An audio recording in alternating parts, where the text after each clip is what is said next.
Thank you, Steve, for the very kind introduction. It's truly a privilege, an honor to be here among such distinguished panelists, and I'm delighted to be able to speak with you today about why religious freedom matters. As Steve mentioned, I'm an attorney with the Becket Fund for Religious Liberty. We are a nonprofit organization, the nation's first law firm dedicated exclusively to protecting religious freedom and to protecting religious freedom for people of all faiths. And we're fond of saying we've represented everybody from A to Z, Amish, Buddhists, Christians, Hindus, Muslims, Sikhs, Santeros, and Zoroastrians in lawsuits both across the United States and around the world. And so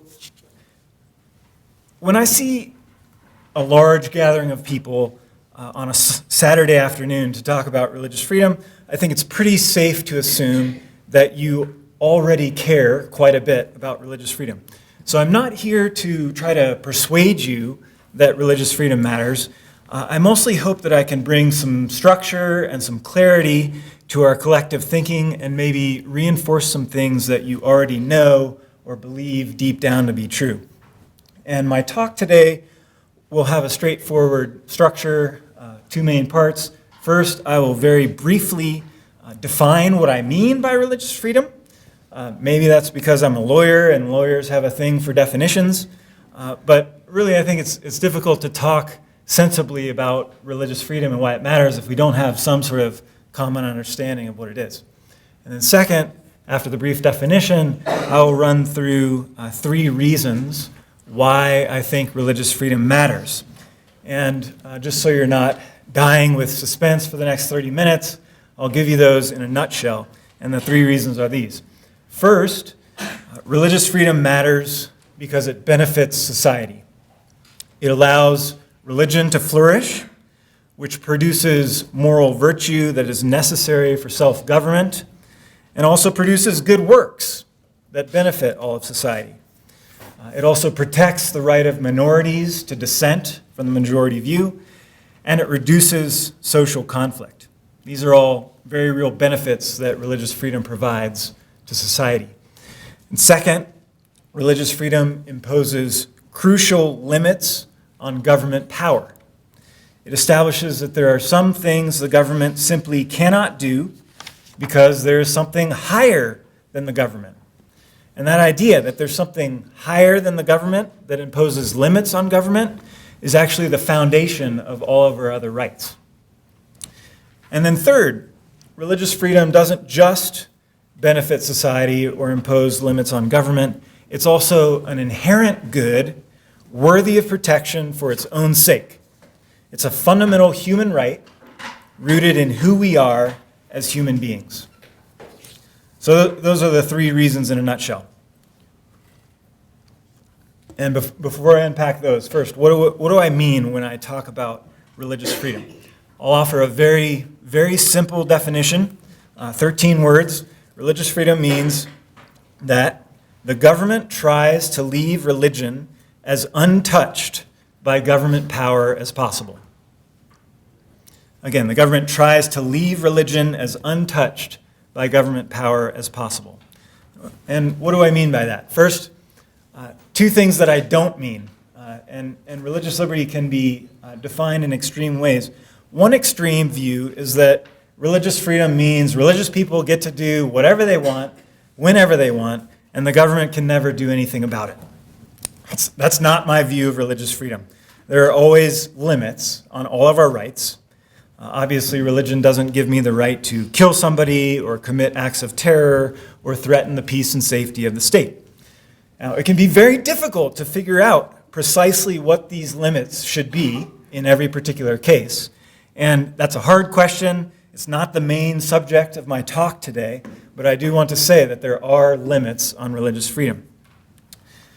The other extreme view of religious freedom is that it simply means the government can't persecute people because of their religious beliefs. It can't intentionally target religious people or discriminate against them because of their religious beliefs. But that view of religious freedom is too narrow. Obviously, religious freedom includes that principle that the government can't intentionally persecute religious people because of their beliefs. but it also means more than that. And it means more than that because there are a lot of cases that fall somewhere in between these two extremes. These are cases where religious people are not out to wreak havoc on society. Their religious practices aren't going to cause society to collapse. But there are also cases where the government is not out to get religious people. It's not intentionally targeting them or trying to persecute them. But in these middle cases, there's still a conflict between somebody's religious practices and one of the many laws and regulations that govern our wonderful society. And it's in these in-between cases where the rubber really meets the road on religious freedom. And that's what religious freedom means, that the government in those in-between cases should try as much as possible to leave religion alone, to accommodate the laws in ways that make sure people are able to exercise their religion as freely as possible. So that's what I mean when I'm talking about religious freedom. Government leaves, within reasonable limits, tries to leave religion as untouched by state power as possible.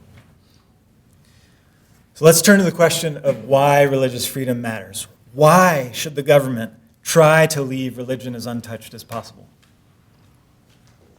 My first reason, as I've said, is that religious freedom benefits society, and it does so in a variety of ways.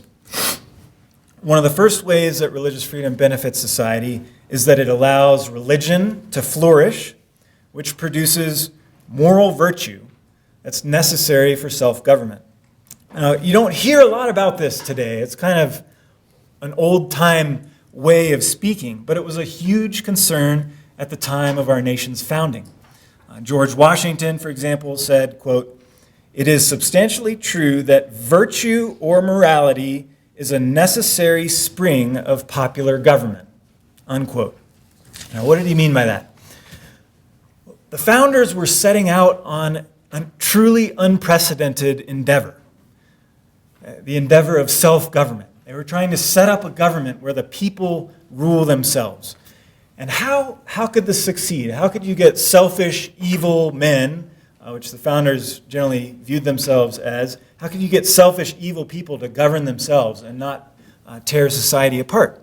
And sure, you can set up laws that punish murder or punish theft, but you can't make people generous and caring. The law can't make people a good husband or father or child. Theophilus Parsons was a Supreme Court justice on the Massachusetts Supreme Court, and he said, quote, "These are moral duties flowing from the disposition of the heart and not subject to the control of human legislation." So the founders had this problem of setting up self-government, but they couldn't legislate morality. And so the founders believed that religion was essential to self-government and that religious freedom was essential to allowing religion to flourish. And that raises a question. Were the founders right or not? And I would submit to you that the answer is a resounding yes. Self-government in America has flourished for over 200 years, and religion has played a huge role in that success by producing moral virtue and good works that have made self-government possible. We see this in the way, for example, that religion fueled the movement to abolish slavery. It also fueled many aspects of the subsequent civil rights movement. Martin Luther King Jr. said, quote, "The church must be reminded that it is not the master or the servant of the state, but rather the conscience of the state. It must be the guide and the critic of the state, and never its tool." And we've seen religion play that role throughout American history as the guide and the critic of the state, calling it to better values. Religion has also established tremendous charitable works throughout the country: schools, hospitals, nursing homes, soup kitchens, food pantries, halfway houses, ministries caring for orphans and widows. The government doesn't do the entirety of social service in this country. Religion plays a huge role. And for those who lean more towards empirical data, I'd strongly recommend a book by Harvard political scientist Robert Putnam called American Grace. And he conducted some fascinating studies and found that one factor, more than any other, predicts how generous, altruistic, and civically involved a person will be. And he was measuring things like how much do they give of their money and their time, how often do they help other people, how much are they involved in civic and community life. And that factor was not education or income, age, race, gender, political persuasion. That factor was regular involvement in a religious community. So, summing up, religion. By allowing religion to flourish, religious freedom produces morality that makes self-government possible, and it produces good works that benefit all of society. Now, let me give you just a very concrete example from one of the cases I worked on. It's called Intermountain Fair Housing Council versus Boise Rescue Mission. I had the privilege of representing the Boise Rescue Mission. It was a Christian residential drug treatment program in Boise, Idaho. They would provide drug addicts with a home where they could live, get job training, but also get right with God, learn about God, do Bible studies, attend religious worship services. This is a private treatment facility that received no government funds. But a former resident of the drug treatment program grew disenchanted with the religious aspects of the program. She didn't like the fact that she had to go to Bible study, go to religious worship services, and so she filed a lawsuit against the Boise Rescue Mission under the Federal Fair Housing Act. The Fair Housing Act prohibits discrimination by anybody who's offering housing to the public. And so she argued that by requiring her to go to Bible studies and religious worship services in order to live in this halfway house, the Rescue Mission was discriminating on the basis of religion in violation of the Fair Housing Act. Now, some opponents of religious freedom today would say, well, religious people have to follow the same rules as everyone else. They're not allowed to discriminate. If a commercial apartment complex can't require its residents to go to worship services in order to rent an apartment there, then a Christian halfway house can't either. And if that were the state of the law, the Boise Rescue Mission would be put to a very serious choice. It would either have to give up the religious aspects of the program, which are the whole reason for its existence, or it would have to shut down. And it would not just be the Boise Rescue Mission, but it would be rescue missions all across the country, of which there are hundreds. The Becket Fund, we took this case up to the Ninth Circuit, and fortunately we won because the Fair Housing Act has a very common sense religious exemption, which says that if a religious organization is offering housing on a non-commercial basis, it's allowed to give preference to persons of the same religion. This is a very simple example of how protecting religious freedom allows good works to flourish. The Fair Housing Act exempts religious organizations from certain parts of the act, and this gives the Rescue Mission freedom to keep on carrying out its good works in accordance with its religious principles. Now, another way that religious freedom benefits society is that it protects the right to dissent from majority opinions. John Stuart Mill was one of the greatest defenders of liberty in England in the 1800s. And as he explained it, protecting dissent benefits society and is essential for two reasons. First, the majority in society can never know for sure if they're correct. And so if they suppress dissent, they will lose the opportunity, at least in some cases, to exchange error for truth. But second, even assuming a dissenting opinion is wrong, Mill said that society would still lose out on suppressing dissent because, quote, they lose what is almost as great a benefit, the clearer perception and livelier impression of truth produced by its collision with error. In other words, by allowing dissent, you allow this great clash of truth and error, and eventually truth rises to the top. So either way, protecting dissent helps society towards truth. Obviously, protecting dissent also allows vulnerable minority communities to live differently from the majority, which in turn promotes diversity. So to summarize, religious freedom benefits society by allowing religion to flourish, which produces moral virtue necessary for self-government, also produces good works that benefit all of society, and it protects dissent and fosters diversity. And finally, religious freedom benefits society by reducing social conflict. How does religious freedom reduce social conflict? If you go back to the founding again, the founders were very familiar with the religious wars in Europe in the 17th century. James Madison said, quote, "Torrents of blood have been spilt in the old world by vain attempts of the secular arm to extinguish religious discord by proscribing all difference in religious questions," unquote. In other words, the founders knew that attempts by the government to control religion and stamp out religious differences only resulted in violence. We've also seen this in our own country. A lot of people don't know our history on religious freedom, but in the 1600s, the Massachusetts Bay Colony, the Puritans, banned Quakers from preaching and proselytizing within the colony because they believed the Quakers were heretics. But the Quakers believed that they had to follow the inner light. They had to follow the Holy Spirit's leading.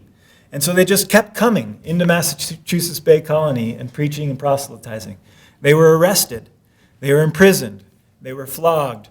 3 Quakers had one of their ears cut off in prison as punishment. And 4 Quakers were legally hanged at Boston Common for preaching in violation of the law.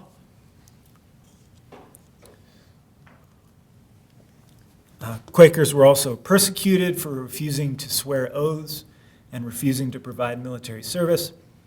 And this went on for years until this social conflict just became too much to bear.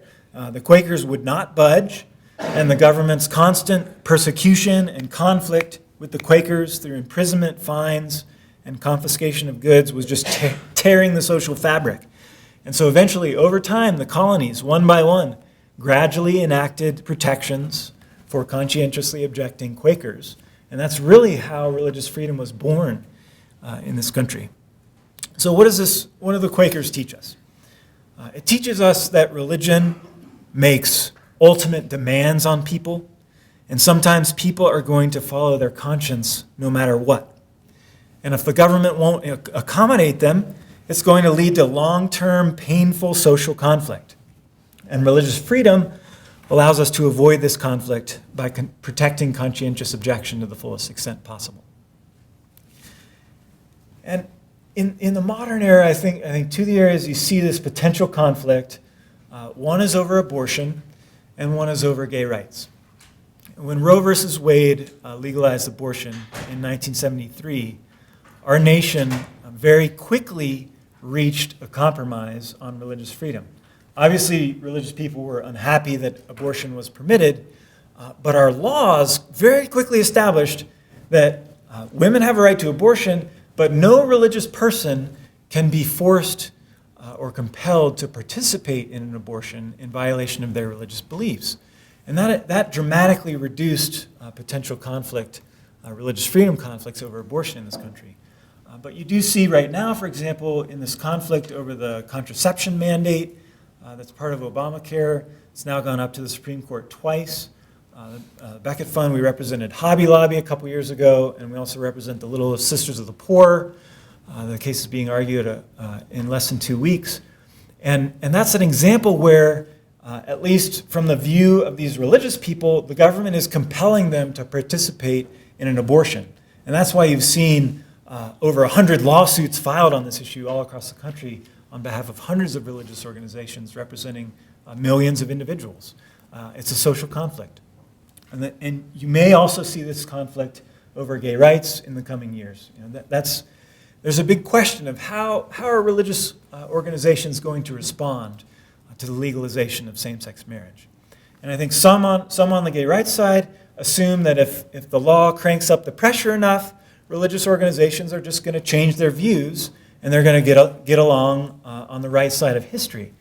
But if religious organizations don't do that, if they remain steadfast in their view that marriage is between one man and one woman, and if the government tries to force them to live differently in their own personal lives or within their religious organizations, it's going to produce some very serious and long-term social conflict. Religious liberty provides compromise solutions that can turn down that conflict. So that brings me to my second reason why religious freedom matters. And that is that religious freedom imposes an essential boundary on the power of government. And by imposing that boundary, it ultimately protects all of our other rights. So, by its very nature, by definition, religious freedom carves out an area of human life that the government is not allowed to touch. As James Madison put it, religion is, quote, the duty which we owe to our Creator and the manner of discharging it, and it can be directed only by reason and conviction, not by government force or violence, unquote. So religious freedom starts from the premise that there's this internal realm of conscience that the government doesn't get to control. And our conscience is responding to another sovereign, the Creator, that's outside of government and higher than the government. So the government can't control our conscience because there's something higher than the government. At the time of the founding, this was a truly revolutionary concept, and it has truly profound implications. If there is something higher than the government that constrains the government, that means that the government is not the ultimate authority. It means that our rights come from something higher than the state. I love the line from John F. Kennedy in his inaugural address. He said, "The rights of man come not from the generosity of the state, but from the hand of God." And so if our rights don't ultimately come from the state, that means the state does not have authority to take them away. This principle serves as the foundation for all other rights, like freedom of speech, freedom of association, freedom of assembly, freedom from unreasonable search and seizure, freedom from cruel and unusual punishment. If all these rights are simply a gift of the state, created by the state, then the state can take them away. But if they come from something higher than the state doesn't have authority to take them away. And so we've seen from experience around the world that religious freedom is a sort of canary in the coal mine for all other rights. When a government starts to take away religious freedom, as in Soviet Russia or communist China, then watch out, because other rights will soon follow. You might think that this sort of theoretical principle doesn't come up in litigation very often, at least not directly. But at the Becket Fund, we did have a chance to litigate this principle in a very interesting series of cases involving the Pledge of Allegiance. As you know, the Pledge of Allegiance says that we are one nation under God. And there were a series of lawsuits challenging the words "under God," arguing that it's an example of government promotion of religion and therefore unconstitutional. The Ninth Circuit, Court of Appeals, actually struck down those two words in the pledge as unconstitutional. Its a decision went up to the Supreme Court. The court reversed on a technicality, and then the case went back to the Ninth Circuit. And that's when the Becket Fund got involved. We realized that there was something missing from the discussion in the case. There was something odd about the way the government was defending the Pledge of Allegiance. The government's basic argument was that the words "under God" were just a symbolic relic from the past. They'd been around so long and repeated so often that they'd really lost any religious meaning. So in short, "under God" was okay because it was largely meaningless. We said, wait a minute, it's sort of like cutting off your nose to spite your face to say, let's save these words in the pledge by convincing everybody that they don't mean anything. It's also simply not true. The words "under God" are not meaningless. They actually harken back to Abraham Lincoln and the Gettysburg Address when he talked about us being being a nation under God. And even before that, they hearken back to the time of the founding and the Declaration of Independence, which says that we are endowed by our Creator with certain inalienable rights. So far from being meaningless, the words under God are a profound statement of the political philosophy on which our nation was founded, that our rights don't come from the state, they come from something higher than the state, and because of that, the state can't take them away. I'm happy to say that the Ninth Circuit rejected the government's argument that under God was meaningless and adopted our argument. There's a rather angry 100-page dissent written by Judge Reinhart, who didn't like that decision, but we won. So let's not forget that our rights come from something higher than the state. And that brings me to my final reason why religious freedom matters. The first two reasons I've discussed, that religious freedom benefits society and it imposes limits on government, both of those treat religious freedom just as a means to an end. We're protecting religious freedom because we want something else. We want social peace or good works or protection for other rights. But my third reason for protecting religious liberty is that religious liberty is an intrinsic good. It's a fundamental right rooted in our common humanity, and it's good and right to protect it as an end in and of itself. Let me unpack that. What does it mean that religious freedom is a fundamental human right? Human rights, as the name suggests, are ultimately rooted in who we are as human beings. They don't come from the government, they don't come from a constitution, they don't come from a declaration of rights. They arise out of the nature of our common humanity. And there are several aspects of our common humanity that give rise to religious freedom. First, all human beings are born with a desire for goodness and truth and beauty. Everybody has it. If all you're doing in your life is pursuing horrible things that hurt yourself, that's by definition a psychopath. Normal people want true, good, and beautiful things. But we don't just randomly flit back and forth after every good thing that happens to come in front of our noses. We also have the capacity to choose freely, to prioritize among competing goods using our minds and our reason and our will. And that's a fundamental part of what it means to be human. We're constantly on the lookout for the true, the good, and the beautiful, and we're constantly and freely choosing among competing goods.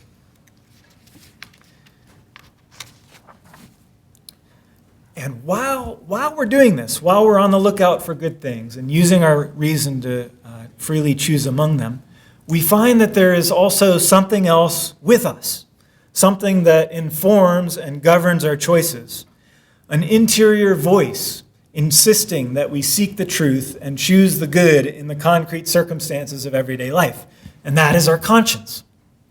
Conscience is an inner capacity to judge, as well as an insistent urge to obey those judgments. Our conscience demands action. It demands that we embrace and live out the truth as we found it. And conscience is universally recognized as a quintessentially human trait. And finally, when all of these faculties combine, when we're seeking the true, the good, and the beautiful, we're making free choices with our reason and will, and our conscience is right there urging us to choose rightly and to live it out, we find that we're still not completely satisfied. We still long for something more. We long for a transcendent truth and an ultimate good. In other words, we long for God. This thirst for something transcendent, I'd call it the religious impulse, is also a fundamental aspect of our common humanity. And by nature, human beings cannot act on their religious impulses under coercion. We can only seek and embrace the truth authentically when we do so freely. In that sense, it's sort of like love. You can't coerce somebody to love you. If you try, you might get something that looks like love, but it's not true love. And in the same way, you can try to coerce somebody to embrace what you think is transcendent truth, but it's not going to be an authentic embrace of truth unless it is a free embrace of truth. So when the government tries to coerce us into embracing a particular truth, or forbids us from embracing the truth as we understand it, the government is actually going against our very nature as human beings. It's treating us as less than fully human. It is, in a word, violating a human right. And that ultimately is why religious freedom matters. It's a fundamental part of what it means to be a human being. And when the government violates religious freedom, it's doing something intrinsically wrong. This principle of religious freedom as a human right is involved in every single case I've had the privilege to work on. Just one example right now, I'm defending a Native American man, Robert Soto, who is a well-known, nationally known feather dancer. Eagle feathers are a core part of his religious practices as a Native American. He would never kill an eagle because that's a sacrilege, but he finds feathers that have fallen naturally to the ground, and by dancing with these feathers, he is communicating to his creator. Unfortunately, the federal government has made it illegal for Mr. Soto to use eagle feathers in his religious practices. Even though Mr. Soto would never kill an eagle, the government says that it must crack down on the possession of eagle feathers in order to protect vulnerable eagle populations. And it even went so far as to send an undercover federal agent to raid Mr. Soto's powwow, confiscate his feathers, fine him, and threaten him with jail time. And that, my friends, is a frontal assault on human dignity. It's telling Mr. Soto, we don't care who you are, we don't care what your religion demands, we don't even view you as fully human. But religious freedom demands that Mr. Soto be respected as fully human, and it demands that he be allowed to live out his deepest religious beliefs. But Mr. Soto's case is an easy case. What about some of the harder cases? Some of the hardest cases I get to work on involve religious freedom for prisoners. One of those cases was called Holt versus Hobbs. We represented a Muslim prisoner named Abdul Malik Muhammad. Mr. Muhammad was serving a life sentence in Arkansas for a very bad crime. But he decided while he was in prison that he wanted to get right with God. And part of getting right with God for him means he needed to grow a beard, which is a very common belief among Muslims. The prison doesn't allow prisoners to grow beards, but he asked for permission to grow a half-inch beard in accordance with his religious beliefs. Now, why should it matter if Mr. Muhammad is allowed to grow a half-inch beard? Most people I talk to will say, if you commit the crime, if you do the crime, you got to do the time. If he wanted so badly to be right with God, he shouldn't have committed the crime that landed him a life sentence in the first place. Some people will say, plus, he's a Muslim. And a lot of people aren't that enthusiastic about religious freedom for Muslims. So why should Mr. Muhammad be allowed to grow a half-inch beard? Now, I could start with the first reason I gave you for religious freedom. I could say, letting Mr. Muhammad grow a beard is good for society. Studies have shown that allowing prisoners to practice their faith in prison tends to reduce prison violence. It tends to reduce the likelihood that they'll commit crimes after they're released. But while that might be true in general, can I really say that there's a significant benefit for society from allowing Mr. Muhammad to grow a half-inch beard? I don't know if it'll affect his behavior in prison, and he's serving a life sentence, so he's not going to get out. What about the second reason for protecting religious freedom? That it imposes limits on government that are necessary for protecting our other rights. This argument, I think, seems to be at its weakest in prison. Prisoners already lose the vast majority of their rights when they enter prison. That's part of the whole point. And we've long taken away rights from prisoners without taking away rights from the rest of society. So can I really say, if you don't allow Mr. Muhammad to grow a beard, we're going to lose our free speech? I don't think so. So I think the best reason for protecting Mr. Muhammad's right to grow a beard is the third reason. We should protect Mr. Muhammad's right to grow a beard because Mr. Muhammad is a human being. He's sincerely seeking transcendent truth. He's trying to live out the truth as he understands it, and that's a quintessentially human endeavor. So if there is any way the government can allow Mr. Muhammad to grow a beard in prison without threatening prison security or causing escapes or things like that, then it should. That's what it means to treat him as a human being. Just like we don't subject prisoners to cruel and unusual punishment simply because they've committed a crime, we don't arbitrarily deprive them of their fundamental right to religious freedom. So in closing, what follows from this view of religious freedom as a fundamental human right, I'd say three things. First, it means that religious freedom is an issue of justice. When the government pressures somebody to go against conscience, it is doing something unjust. Just as imprisoning someone or confiscating their property without cause is an injustice, infringing liberty of conscience without cause is an injustice. Second, religious freedom matters regardless of whether it produces all of the instrumental benefits I've been discussing, like reducing social tension, producing good works, or limiting government. Those are good byproducts of religious freedom, but they are not the ultimate justification for it. Finally, perhaps most importantly, it means that religious freedom is for people of all faiths. There's no one religion that gets preference above the others. And since it's fundamentally an issue of justice, that means that Christians should be concerned about the religious freedom of Muslims, Muslims of Jews, Jews of Buddhists, and on and on.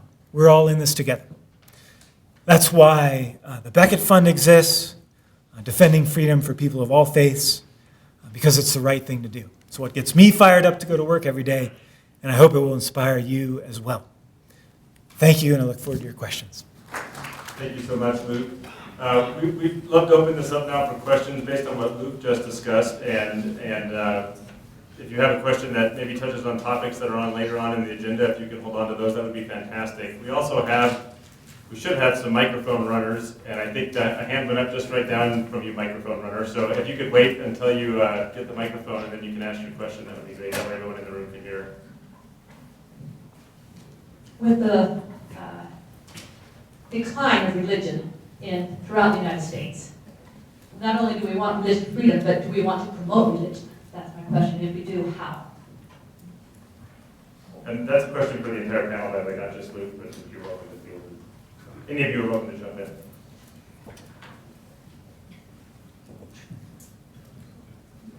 I think my answer would be religion is good for society, and we want religion to flourish.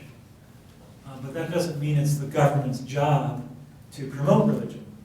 And when I say that religious freedom means the government leaves religion as untouched by government power as possible, untouched means not only that the government doesn't harm religion, but that the government also doesn't push religion on other people. And some of the founding fathers, there were established churches in most of the colonies at the time of the founding. And the view, they took the need for morality and virtue almost to an extreme in the sense that they thought morality and virtue was so important that the government should promote religion in everybody and require people to attend religious services and require people to give money in the form of taxes to support churches. But over time, what they found is that that sort of government support for religion, like I said, it's not an authentic embrace of religion unless it's a free embrace of religion. And often government support of religion can actually end up weakening religion. And so over time, the founders grew disenchanted with having established churches. And one of the very important guarantees of our First Amendment is that Congress and by extension, other government bodies cannot establish a religion in America. And I think disestablishment in religion has actually allowed religion to flourish in a way that it hasn't, for example, in Europe, where you still have a lot of established churches. So, long answer to the short question: yes, let's allow religion to flourish, but let's not have the government use its power to force it to do so. Let me just underscore what Luke said at the end. If you look at Europe, which has in many ways strong religious liberty at this point, but historically has had much stronger relationships between government and the state. It's very clear that the secularization thesis, that is, that society would become increasingly secular, holds true for Europe, but not for the United States and for other parts of the world.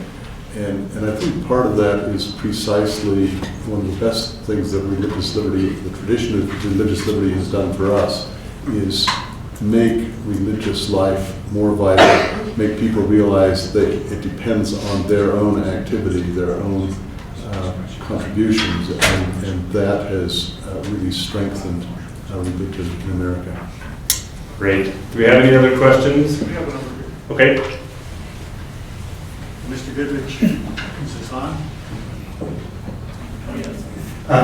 You indicated at the beginning that you can't legislate morality, and yet isn't that what, as a religious movement, you're attempting to do?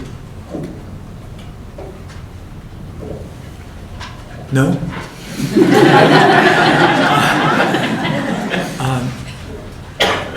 When I represent a Buddhist and a Christian and a Hindu and a Muslim and a Native American, Santero and a Sikh and a Zoroastrian, they all have different views of morality.